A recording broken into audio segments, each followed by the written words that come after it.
XVI dizia, muito maduro, dizia, a missa poderia continuar como estava sendo celebrada até a década de 60? Não, não poderia continuar daquele jeito. Mas a reforma que foi feita foi a melhor? Não, também. Então, hoje, pensa-se em pontificados mais curtos para poder acompanhar o ritmo do próprio mundo. eu vejo... Tô errado, Eric? Desculpa, o Robertinho vai perguntar. Não, não tá certo, concordo.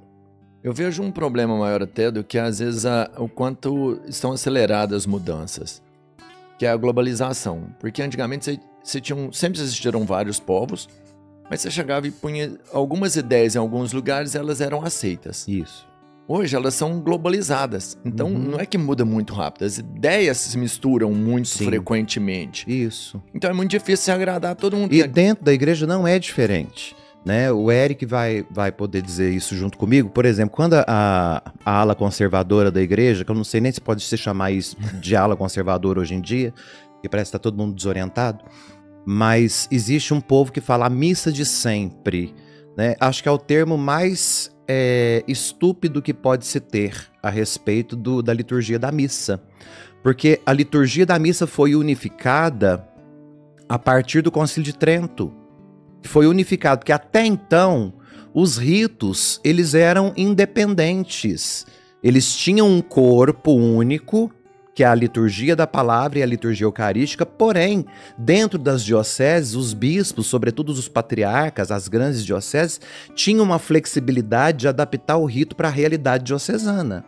Tanto que dentro do rito católico apostólico romano, nós temos, Eric, me ajuda a lembrar aqui, além do rito tradicional latino-romano, nós temos o rito ambrosiano, o rito moçárabe na Espanha. Moçárabe da Espanha. O rito bracarense de Braga, em Portugal. Braga, em Portugal. Ou seja, são missas católicas, mas um rito completamente diferente. Tá, me dá exemplos, assim, pra me entender da diferença de um pro outro. Isso é com o Eric. Sem falar dos ritos orientais. Né? Dos ritos orientais. Então não existe missa de sempre. Nunca existiu. A missa que tem lá na China, na Igreja Católica, é diferente da missa que tem em Portugal. Agora é unificado. Agora unificou. Depois do Concílio de Trento, o rito é um só, para todo mundo. Aí o Vaticano II veio e mudou esse rito para todo mundo também. Mas não existe a missa de sempre, não tem uma missa. São Pedro não rezava a mesma Eucaristia do jeito que a gente reza hoje. Sim. Os padres, Santo Agostinho não rezava a missa do mesmo jeito que nós rezamos hoje. São Francisco de Assis não participou de missas como nós participamos hoje. Era tudo diferente. Você concorda com isso, Eric?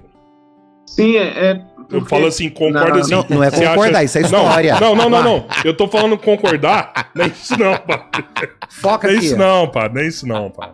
Você não entendeu. Não. Eu tô falando concordar com a decisão da igreja de unificar o rito. Mas também não tem que concordar, não. A gente não é católico pra concordar. A gente pode ter opinião. Pode ter opinião, mas não concorda ou não concorda. Não tem isso não, né? Balcão de feira. Você tem que errar junto com a igreja. Errou. Você tem que seguir com a igreja. Assume que você errou. Não errei. Ele não tá aceitando isso. Eu posso discordar de alguma coisa. Vamos lá. Por exemplo, eu acho que o rito tinha que ser diferente em determinados lugares. Eu acho. É engraçado porque a pessoa não participa nem do rito atual e já quer mudar o rito.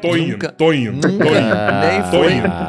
tem nem a primeira comunhão. Não tem nem primeira comunhão. Não tem primeira comunhão pra ter o ensinamento pra ser batizado. Male é pagão. Não me exclua. Acabei de entrar. Pelo amor de Tem Deus. 2 semanas que eu fui na missa seguida. Aí. 2 semanas. E foi na missa ontem, já quer mudar o rito da igreja. Olha, isso, só pra falar disso, missa de sempre ou não, é assunto para mais de um podcast, eu acho, porque é um assunto muito detalhado, muito é a história da igreja, né? Não, porque a gente pode diferenciar conservador e tradicionalista, que no Brasil a gente chama mais de tridentino, por causa do Concílio de Trento.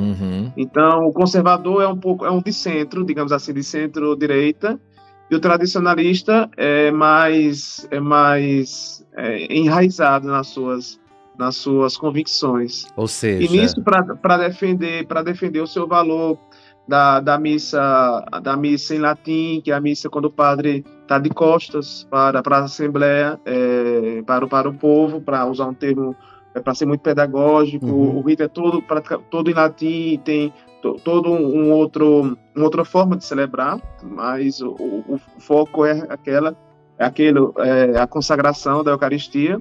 E nisso, numa das defesas dos mais ferrenhos defensores, é que eles dizem que a missa em latim, que o Concílio de Trento, como o padre Fábio disse,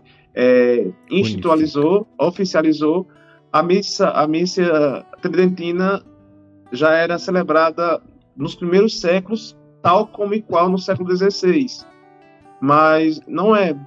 Só que quando a gente tenta discutir com essas pessoas ferrenhas, eu não quero usar um termo muito polêmico, elas não aceitam, mas não é assim. Eles querem dizer que a missa que foi estabelecida pelo Concílio de Trento é a que os apóstolos rezavam. Olha que loucura. Não é bem assim. Tem um outro sinal, sim, orações, claro. Mas tal e qual, como no século XVI. A unidade da Eucaristia, que inclusive a missa teve vários nomes ao longo dos séculos. Né? Ela começa sendo chamada de fração do pão, partilha do pão. Depois é que vai receber outros nomes, até chegar em missão, porque missa é missão, serviço.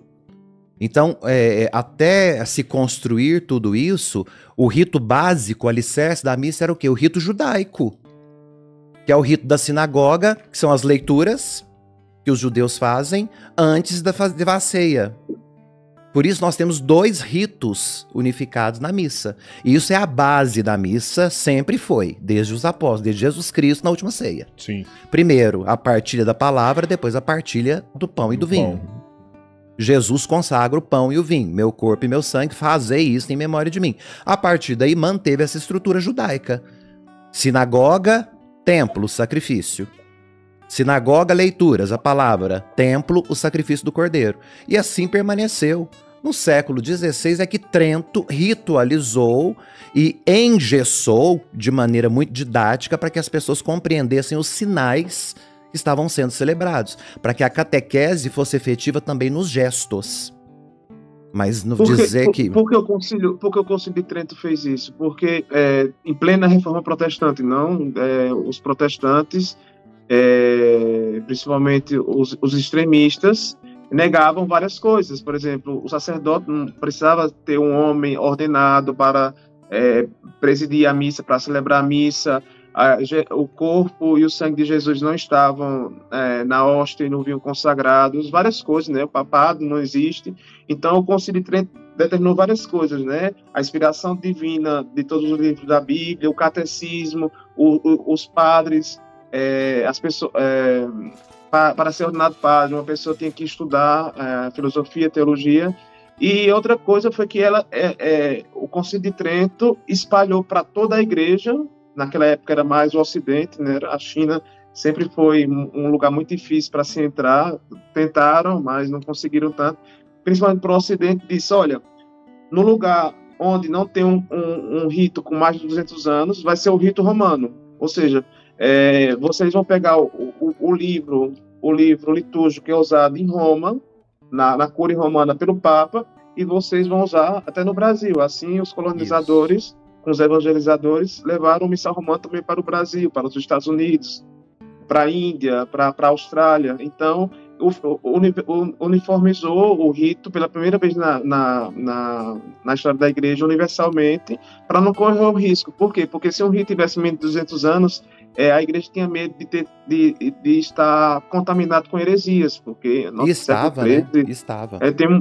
Tinha muitas heresias. Então, um rito universal foi a partir do século XVI só. Antes era uma coxa de retalhos a igreja com vários ritos. E nisso, o próprio rito em si é uma construção dos séculos, né? A ação da igreja, a inspiração da igreja ao longo dos séculos, a contribuição da França. A França, eles eram muito criativos nessa coisa de paralelos, de alegorias para a liturgia, e também o próprio pensamento romano, o modo de celebrar romano, as vestes romanas. Padre Fábio sabe disso, que as vestes que o Papa, que os padres, que os bispos usam hoje, são praticamente as vestes do início do primeiro milênio. A túnica, um casaco em forma de poncho, a casula, que a igreja usa em várias cores. A estola do padre era um cachecol para o frio. Então, era roupa... Era do Império Romano. Eram vestes do Império Romano, adaptadas para o rito. O rito evoluiu ao longo dos séculos com contribuições. Então, é temerário, para não dizer desonesto, dizer que o rito, a missa tridentina, tal e qual no século XVI, e como a gente conhece ainda hoje, era já no primeiro século pelos apóstolos. Tal ridículo. E qual, não. É ridículo até. Você usou a palavra que eu acho que é a mais correta, Eric. É desonesto com a história da igreja. Né? Além de ser um assinado de estupidez. Né? Uma assinatura de estupidez. Eu não entendo dizer que a autoridade é como se a autoridade do Papa, do Concílio de Trento, dos papas, né? Porque tiveram 5 papas no Concílio de Trento, se eu não me engano. Sim. A autoridade deles é maior do que a autoridade do Papa hoje. Não é um dogma. Bento XVI, um grande professor de teologia, né, dizia que é o único dogma, ou seja, a única coisa que não se pode mudar na missa é a consagração. Isso. As palavras da consagração. Aquilo não se pode mudar. O resto se muda, é a ação da igreja. Isso. Só que ele dizia, não sei o que o padre vai dizer, minha gente, agora. Vamos colocar um pouco de polêmica, se é que não tinha ainda, né? Boa, Bento XVI dizia, muito maduro, dizia, a missa poderia continuar como estava sendo celebrada até a década de 60? Não poderia continuar daquele jeito. Mas a reforma que foi feita foi a melhor? Não, também. Também não. Não foi a melhor que poderia ter saído. O problema não é o Concílio Vaticano, não. O problema é a execução do que o Concílio mandou. Aí é outra coisa, que pode ser reformado. Concordo plenamente. Que a reforma não foi a melhor que saiu, não. Poderia ter sido melhor. O que poderia ser melhor numa reforma dessa? Eu acho que o Eric expressou muito bem. Talvez a forma de interpretação daquilo que se buscou por meio do concílio. Porque uma coisa é, o que foi mudado está documentado. Certo. O que não está documentado permanece intacto. Então, a ideia de que tudo mudou é uma ignorância. Mudou o que foi documentado. Se a respeito de algum aspecto o concílio não se pronunciou, é porque não mudou. Se tinha não mudou. Ou ali ficou do jeito justamente, que era. Só mudou o que de para mudou. Então, assim, a igreja proibiu de usar hábito religioso, que o povo fala muito, né, de usar batina, essas coisas todas, em momento nenhum. A igreja mandou adaptar o hábito, tanto das freiras, dos monges, dos frades, dos padres, para o seu serviço. Imagina só, as irmãs de caridade que trabalhavam aqui, as irmãs de caridade aqui de Araguari, de São Vicente de Paulo, elas tinham um chapéu, que era o chapéu das camponesas, que elas tinham que usar por conta do sol. Elas ficavam dentro do convento, que sol que elas pegavam? Então não fazia mais sentido, porque a roupa das freiras era a roupa das mulheres pobres. Então elas usavam a roupa que as pobres usavam. Como voto de pobreza.